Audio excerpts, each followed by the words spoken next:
ribs, chicken, pork, brisket. At the Blue Ridge Barbecue Festival in Tryon, North Carolina, cookers are serious about competition. Preparation begins days, weeks, even years in advance.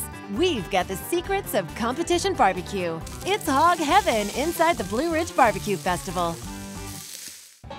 The Blue Ridge Barbecue Festival is one of the most prestigious competitions in the country. Teams from all over camp out for days for the chance to bring home the big trophy. This is my first year here, and I've heard about it. Everybody that I talk to, and I tell them I do barbecue competitions, the first thing they ask me is, have you going to Tryon? Or are you going to Tryon? You know, this event is the cat daddy, the big daddy, you know, of anything around here. Yeah, we were surprised when we first got here. We were looking out, and we thought they were going to set up the stage and stuff over there because we didn't know what to expect, and so we never left our little area here. And then this morning I got up and I started walking that way, and there's a whole state fair going on. It looks like down on this end. We've never seen anything like it, so it's going to be exciting. It's a lot of fun. We're ecstatic to be able to do this. They sent out an email saying that they were going to limit teams this year and narrow them up, and so this year when they said, you know, we're going to do that, we were kind of thinking, oh, I hope we make the cut, but we were able to make the cut. I think they've got like 80-something teams here this year, so there's some big wig players here. So I like going up against those people because it shows where I stand with the big wig guys, which is usually middle of the road. And there's some good teams out here. There's some top-notch, world-class barbecuers here.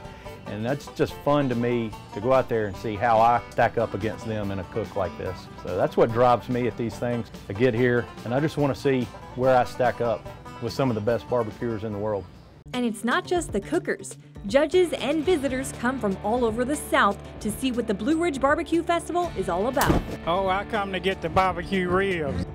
One of the things that makes this event so great is the spirit of community that we have. The way it smells, the way it feels, and you know, it's just so good. It's the beginning of summer. It's a meat contest, and I'm looking at the meat. I'm a barbecue cooker myself. I just like to come see what people do up here. Prime example of Southern hospitality. This is one of the best KCBS contests out there.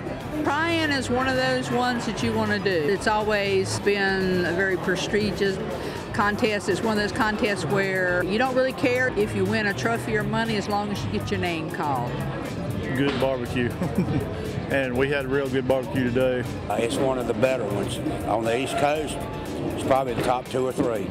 Honey, there's 3 things I know something about. I'm a retired industrial electrician. I was a tour guide at Jack Daniels for 13 years, and you can look and tell I know something about eating.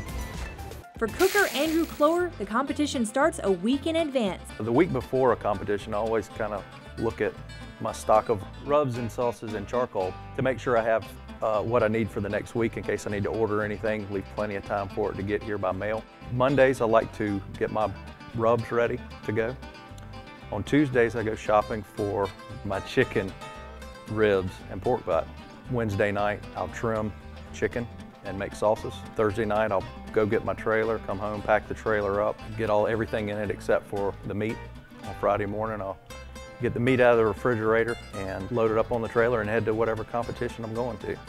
Once we get there, we'll get set up and then get our meat inspected. And as soon as we do that, we're trying to get as much flavor in our meats as we can and get them on ice and then get ready to start cooking on Friday night.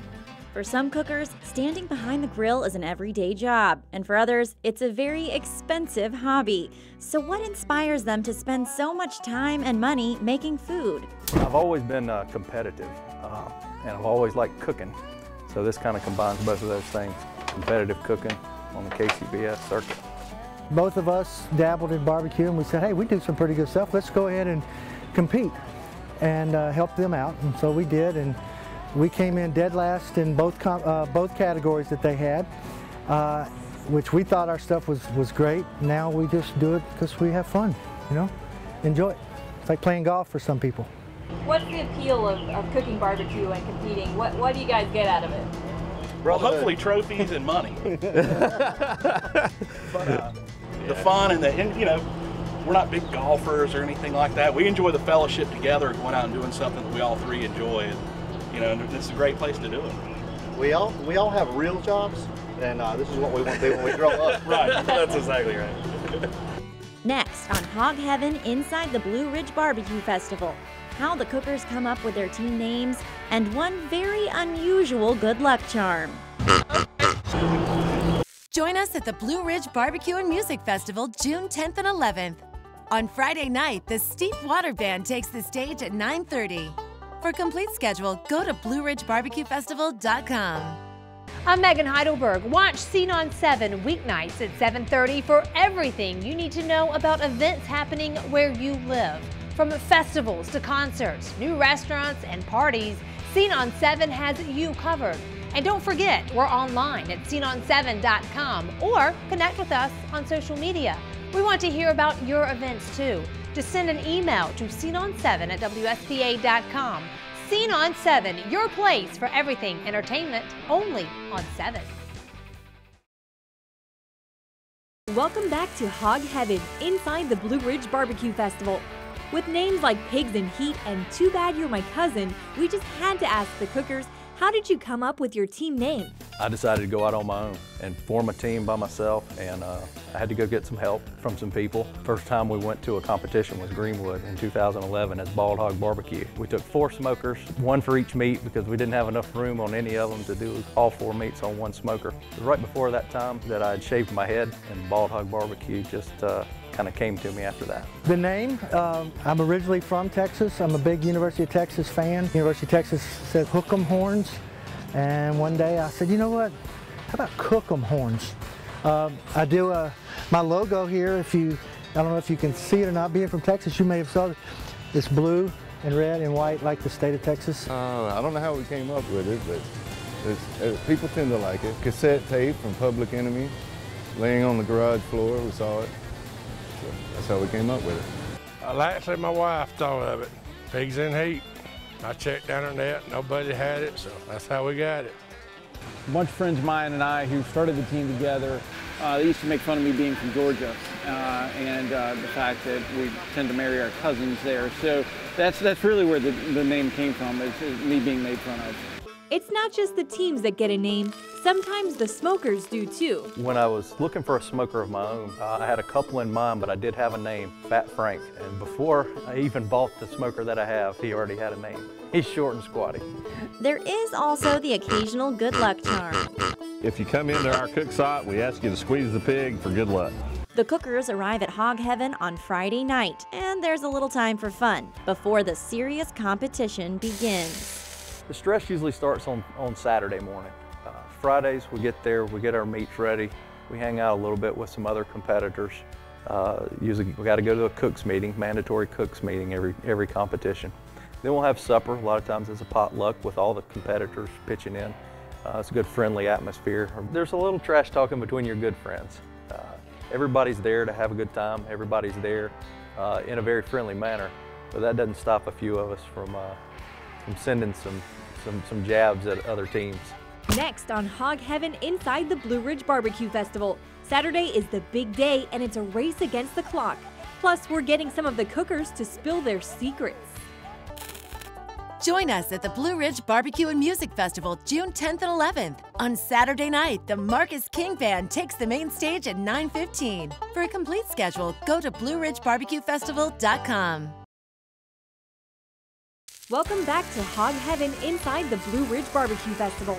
As the sun comes up on the competition Saturday morning, cookers have already been working for hours. For Andrew Cloer with Bald Hog Barbecue, he's got his own place to rest, right in the back of his trailer. All right, let's take a look inside my trailer. A lot of teams come with big toy haulers that are much more luxurious than I've got. I just got what I needed, and this is meant for one thing, and that's 1 or 2 people coming and doing a competition barbecue. A couple of other things that I really wanted to get out of my trailer is a place to sleep. So this is where we catch some sleep from about midnight till about 6. Our smoker allows us to get some rest. There's a lot of teams still cooking on stick burners that don't get a lot of sleep. That was important to me. I used to come back from these things just worn out, tired, spending time in the heat, not getting any sleep. And it'd take like 2 or 3 days just to get over going to a competition. Another thing I also wanted was a bathroom, place to wash your hands, place to use the restroom so you don't have to go to a festival porta-john. So we got water. We don't have to be hooked up to city water. We are here. A couple competitions don't have hoses that you can hook up to, so we're self-contained. On-board water tank and a pump. So about the only thing I don't have is a generator. So I gotta have power.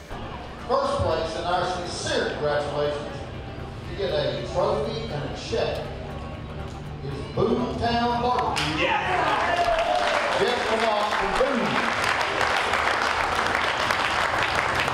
Congratulations, boys. We wanted to know how cooking for a competition is different than cooking for a crowd. In barbecue, there's usually 3 kinds of barbecues. What you get at a restaurant, what you can cook at home, and what you can turn in a barbecue competition. The barbecue competitions, usually you're getting 1 bite to impress the judges. That's all they're really gonna take out of your sample. So you gotta pack as much flavor into that 1 bite for those judges that they'll remember it and give you a good score. But there's so much flavor in that you wouldn't want to eat a whole rack of competition ribs. Everybody talks about fall off the bone ribs. That doesn't do good in barbecue competitions. You're trying to hit a certain mark on all your meats, not overdone and not underdone, to be perfect for the judges. That's stressful. You might have a particular flavor profile that you like, but you might go to a different region that they don't really particularly care for that. In North Carolina, eastern North Carolina, vinegar is big. You can't take a really thick sweet sauce up into that area and really expect to do well. The judging criteria tells the judges they don't have to like the flavor, but if they did like it, would it be good? People eat with their eyes. So if it looks good, you immediately in your head, you think it's going to be good, but it's not always good. You know, you're still looking for that sweet, smoke, moist, tender meat. Hell, you don't like a tough steak, do you? Don't put that in the air. You got 2 types of barbecue. You have competition barbecue and you have eating barbecue.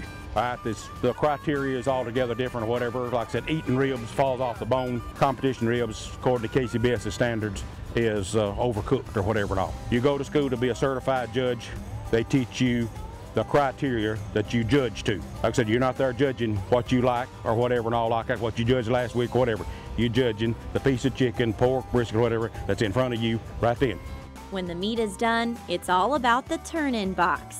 And from parsley to lettuce, cookers put a lot of effort into making it look good. Are you putting it in the middle or on the Yeah, we're going to put it in the middle just to cover them, them bones. Make the trail look pretty.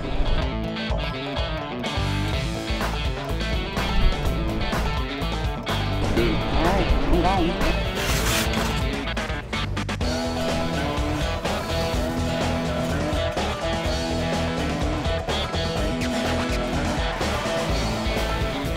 After spending the day with the cookers, we tried to get them to spill their secrets. Secrets to the success, I think, is practice, keeping good notes. I take notes on everything. I can go back into some notebook and find out what temperature it was on April 11th of 2004 when I was cooking a pork butt on my very first smoker. Keeping notes, doing the same thing over and over again has been the key to more consistent finishes for me. What's the key? What secrets have you guys learned over the years? Well, we can't tell you all our secrets now because this is going to be on television, but I think it's really just a matter of a lot of pre-planning ahead of time, and also just learning from previous years. Your mistakes that you make over the years, and you just get a little bit better and a little bit better. Consistency. Cook it the same way each time you cook. So for you, what's the secret to good barbecue? Cold beer. In the final hours before turn-in, it's crunch time for these cookers. It's all about finding the perfect balance between falling off the bone and being overcooked. We don't feel nervous anymore. We've done it so much, we know what we're doing. Things become second nature when you get there. The unknown of what am I supposed to do is gone. You got a timeline, you practice at home, you've been doing it a long time, you practice it week in, week out, and you get there and you just know what you're supposed to be doing. It makes it a lot more comfortable after you've done it enough, practiced it enough, and you know what's going to happen the whole weekend. So now you must be feeling kind of stressed right now, huh? Is it crunch time? Just a little, nothing major. We're used to this by now. And it's really kind of exhilarating. It's a lot of fun. A 2-hour window to get it right, and this is the get it right window, so it's a little bit stressful. So tell me, how are you feeling about right now? Panicked. Everything's got 5 minutes to turn in. And sometimes it's a rush to the finish line. Good job! Good job! Next on Hog Heaven inside the Blue Ridge Barbecue Festival, Which cooker will take home the grand prize? We'll show you how the competition stacks up. Join the 7 WSPA team at the Blue Ridge Barbecue and Music Festival June 10th and 11th. And this year, admission is free on Friday for all residents of Polk County and Landrum. For details, go to BlueRidgeBarbecueFestival.com. Well, the scores are in, the cookers are standing by. And it's time to find out who really is the best of the best. Next winner overall is referred to the grand champion. And this is a second time for this team. They get $2,500, that bowl, and that team name is Rocky Top Barbecue.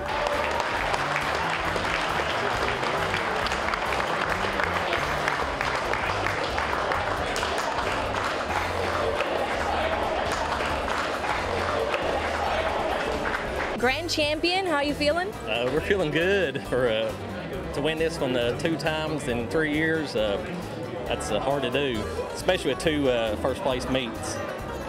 We had a 180 in chicken, which is a perfect score, and we had a perfect 180 in ribs too.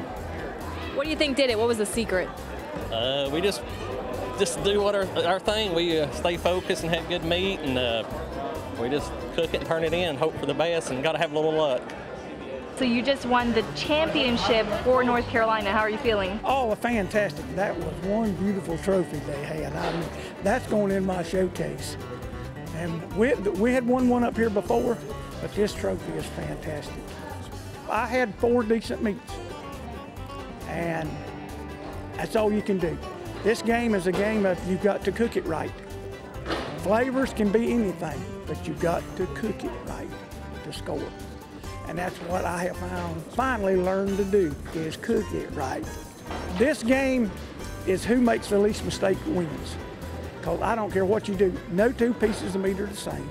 You never know one week to the next what it's going to do. Like today, our brisket took 1.5 hours longer than normal to cook. You never know. But it all turned out. We tickled to death.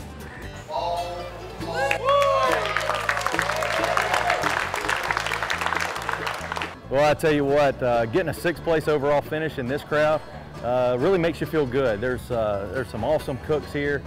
We've had some limited success at this event. Last year we had 2 meats that had very good success, but then 2 meats that were 1 mediocre and 1 horrible. So to come here and put a good, consistent 4 meat cook together and get a top 6 means the world to me. I mean, that's a good feeling for me right now. So if you thought competition barbecue was easy, now you know winning takes a lot more than just cooking. And none of us will ever really know how they do it, but good cooks never reveal their secrets. Thanks so much for joining us. I'm Vanessa de la Viña. And I'm Jennifer Martin.